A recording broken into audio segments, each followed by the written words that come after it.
আমাকে সবকিছু ছেড়ে কবরে চলে যেতে হবে। ইন্না লিল্লাহি ওয়া ইন্না ইলাইহি রাজিউনের আওয়াজ চতুর্দিক থেকে শোনা যাবে। কুল্লু নাফসিন যায়িকাতুল মউত। যখন আমাকে আস্বাদন করতে হবে, আর নামাজ পড়ার টাইম পাবো না, চিৎকার করে চাইলো একটা সিজদা দেওয়ার টাইম পাবো না। কি আফসোস, কি আফসোস, কি আফসোস আমাদের জন্য যারা আজকে কবরে শুয়ে আছে। তারা রবের কাছে ফরিয়াদ করছে, মাওলা একটা সুযোগ দাও, দুনিয়াতে গিয়ে একটা নামাজ পড়ে আসে, একটা সিজদা দিয়ে আসি।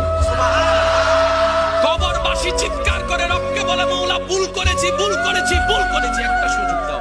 আবার দুনিয়ায় যাব মৌলা, হাজার ব্যবসা থাকুক আমি নামাজ ছাড়বো না, হাজার চাকরি থাকুক আমি নামাজ ছাড়বো না। মৌলা একটা সুযোগ দাও, একটা সুযোগ দাও, একটা সুযোগ দাও। মাটি আমাকে সবকিছু ছেড়ে কবরে চলে যেতে হবে। ইন্না লিল্লাহি ওয়া ইন্না ইলাইহি রাজিউনের আওয়াজ চতুর্দিক থেকে শোনা যাবে। কুল্লু নাফসিন যায়িকাতুল মউত। যখন আমাকে আস্বাদন করতে হবে, আর নামাজ পড়ার টাইম পাবো না, চিৎকার করে চাইলো একটা সিজদা দেওয়ার টাইম পাবো না। কি আফসোস, কি